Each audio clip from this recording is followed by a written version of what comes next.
2008 में महाराष्ट्र के नासिक स्थित मालेगांव में हुए ब्लास्ट से जुड़े मामले में करीब 17 साल बाद मुंबई की विशेष एनआईए कोर्ट ने अपना फैसला सुनाया।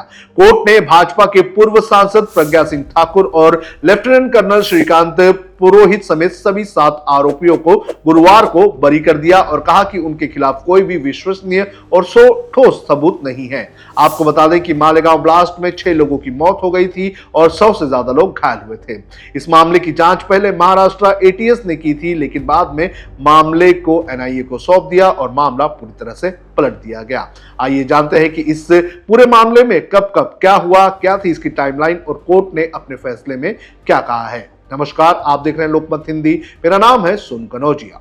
सबसे पहले बात करेंगे 2008 की। मालेगांव में यह ब्लास्ट हुआ, एटीएस ने इसकी जांच शुरू की। मुंबई से लगभग 200 किलोमीटर दूर मालेगांव शहर में 29 सितंबर को एक मस्जिद के पास एक मोटरसाइकिल में लगाए गए विस्फोटक में ब्लास्ट हुआ और इस ब्लास्ट में 6 लोगों की मौत हो गई और 100 से ज्यादा लोग घायल हो गए। इसके बाद 30 सितंबर को मालेगांव के आजाद नगर पुलिस स्टेशन में मामले की पहली एफआईआर दर्ज की गई, लेकिन 21 अक्टूबर को महाराष्ट्र एटीएस को यह मामले की जांच सौंप दी गई। मामले की जांच शुरू हुई और 23 अक्टूबर को एटीएस ने इस मामले में पहली गिरफ्तारी की।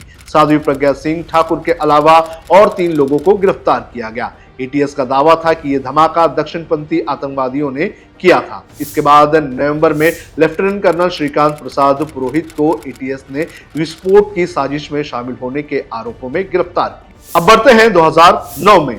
11 लोगों के खिलाफ चार्जशीट और यूएपीए मकोका लगाया गया।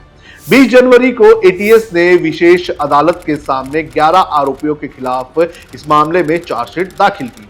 आरोपियों पर महाराष्ट्र संगठित अपराध नियंत्रण अधिनियम यानी कि मकोका, गैर कानूनी गतिविधियां रोकथाम अधिनियम यानी कि यूएपीए और भारतीय दंड संहिता यानी कि आईपीसी के धाराओं के तहत आरोप तय किए गए।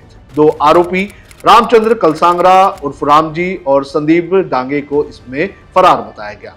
इसी साल जुलाई के महीने में विशेष न्यायालय ने कहा कि मकोका के तहत लगाई गई धाराएं इस मामले में नहीं लगाई जा सकती और आरोपियों के खिलाफ नासिक की अदालत में ही सुनवाई होनी चाहिए। इसके बाद अगस्त के महीने में महाराष्ट्र सरकार ने विशेष अदालत के फैसले के खिलाफ बॉम्बे हाई कोर्ट में अपील दायर की। अब आते हैं 2010 में, जहां पर सुप्रीम कोर्ट ये मामला पहुंचा था। 2010 जुलाई को बॉम्बे हाई कोर्ट ने विशेष अदालत के उस आदेश को पलट दिया जिसके तहत आरोपियों पर मकोका की धाराएं न लगाने की बात कही गई थी। उसी साल अगस्त के महीने में प्रसाद पुरोहित और प्रज्ञा ठाकुर ने हाई कोर्ट के आदेश के खिलाफ सुप्रीम कोर्ट का रुख किया था। अब आते हैं साल 2011 में, जब एनआईए को ये जांच सौंप दी गई। इसी साल फरवरी के महीने में 1 तारीख को एटीएस ने इस मामले में प्रवीण मुतालिक नाम के एक व्यक्ति को गिरफ्तार किया था। आरोपियों की कुल संख्या अब 12 हो गई थी। इसके बाद 13 अप्रैल को राष्ट्रीय जांच एजेंसी यानी कि एनआईए ने केस को अपने हाथ में ले लिया। जांच शुरू जो हुई थी वो कर दी गई। अब आते हैं साल 2012 में। इसमें एनआईए ने जांच की और एनआईए ने भी कुछ गिरफ्तारियां की। फरवरी से लेकर दिसंबर तक एनआईए ने इस मामले में 2 लोगों को गिरफ्तार किया।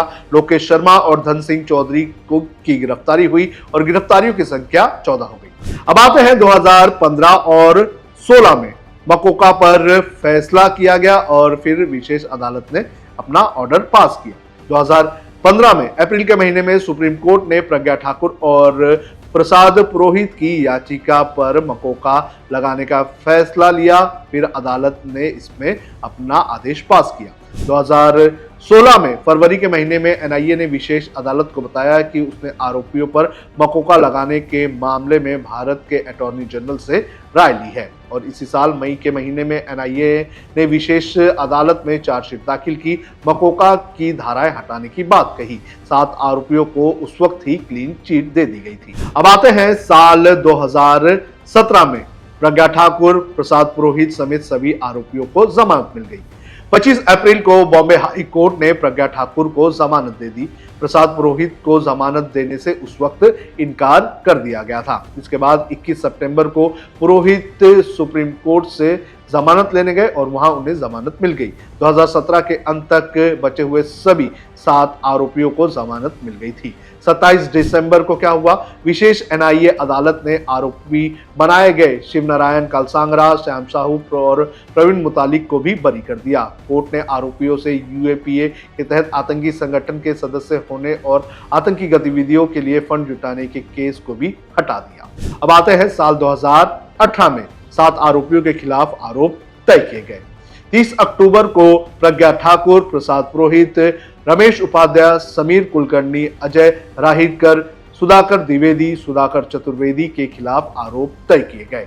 सभी के खिलाफ यूएपीए की तहत आतंकी गतिविधियों में शामिल होने और आईपीसी के तहत आपराधिक साजिश और हत्या के आरोप तय किए गए। 3 दिसंबर को कोर्ट में सुनवाई शुरू हुई, गवाहों को पेश किया गया। अब आते हैं 2023 में। इस साल 323 गवाहों की कोर्ट में पेशी हुई। सितंबर के महीने में अभियोजन पक्ष ने 323 गवाहों को कोर्ट में पेश किया। पूछताछ में 37 गवाहों ने अपना बयान ही बदल दिया। अभियोजन पक्ष ने अपनी दलीलें खत्म करने का फैसला किया। 2024 में क्या हुआ, 2024 में अंतिम पड़ाव की सुनवाई शुरू हुई। 23 जुलाई को बचाव पक्ष ने 8 गवाहों को पेश किया, इनसे पूछताछ पूरी की गई। 12 अगस्त को विशेष अदालत ने सीआरपीसी की धारा 313 के तहत सभी आरोपियों के अंतिम बयान रिकॉर्ड किए। मामले में अभियोजन पक्ष और बचाव पक्ष की भी आखिरी बहस जो है उसी दिन हो गई। अब आते हैं 2025 में। 2025 में इस मामले में क्या हुआ, 7 आरोपियों को बरी करने का फैसला ले लिया गया।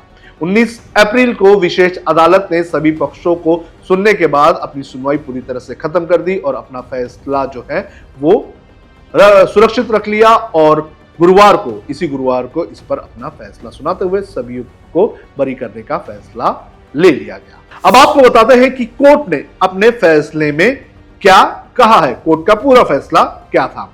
कोर्ट ने अपने फैसले में साफ कर दिया है कि ना तो बॉम्ब मिला और ना ही आरडीएक्स और ना ही कोई फिंगरप्रिंट। कोर्ट ने कहा कि एटीएस और एनआईए की चार्जशीट में काफी अंतर है। कोर्ट के फैसले के मुताबिक अभियोजन पक्ष ये साबित नहीं कर पाया कि बम मोटरसाइकिल में था। कर्नल पुरोहित के खिलाफ कोई भी सबूत नहीं मिला कि उन्होंने बम बनाया और उसे सप्लाई किया। यह भी साबित नहीं हुआ कि बम किसने लगाया। घटना के बाद विशेषज्ञों ने सबूत इकट्ठा नहीं किए, जिससे सबूतों में गड़बड़ी हुई। कोर्ट ने यह भी कहा कि धमाके के बाद पंचनामा ठीक से नहीं किया गया, घटना स्थल से फिंगरप्रिंट नहीं लिए गए और बाइक का चेसिस नंबर भी कभी रिकवर नहीं हुआ। साथ ही वो बाइक प्रज्ञा के नाम से थी, यह भी सिद्ध नहीं हुआ। अदालत ने साफ कर दिया कि 7 आरोपी निर्दोष है।